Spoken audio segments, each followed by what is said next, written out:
السلام علیکم، آپ دیکھ رہے ہیں کے نیوز ایچ ڈی۔ میں ہوں حارث علی شاہ گیلانی۔ چلتے ہیں آج کی اہم خبروں کی طرف۔ تازہ ترین خبروں سے باخبر رہنے کے لیے ہمارا چینل سبسکرائب کیجیے۔ رخ کریں گے ساہیوال کا، جہاں سے رپورٹ کر رہی ہیں ہماری لیڈی رپورٹر محفش ستار۔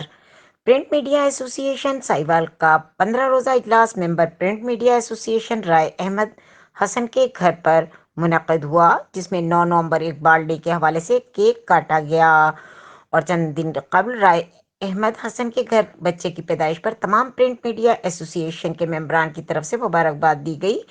اس موقع پر صدر پرنٹ میڈیا ایسوسی ایشن اور جنرل سیکرٹری راؤ عتیق نے گفتگو کرتے ہوئے کہا کہ آج سے 146 سال برس قبل 9 نومبر 1877 کی صبح ایک غیر معمولی بچے نے جنم لیا۔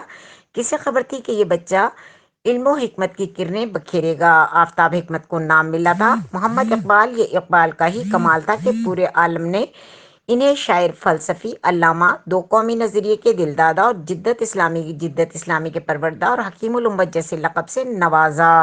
مسلمان بندے کے لیے علیحدہ وطن کا خواب بھی اسی عظیم مفکر کی آنکھوں میں چمکا۔ اس خواب کو ملک کی خداداد تعمیر قائد اعظم محمد علی جناح نے بخشی۔ مزید اس موقع پر ملک آصف نواز اعوان، شیخ مجید، رانا طاہر اقبال، سید حارث شاہ گیلانی، مہر حسن عبداللہ ناز، جاوید اقبال خان، رانا غلام حیدر، ملک عرفان، میاں علی رضا، محمد جاوید، عظیم بھٹی اور دیگر نے شرکت کی۔ آخر میں ملک اور قوم کے لیے خصوصی دعا کی گئی۔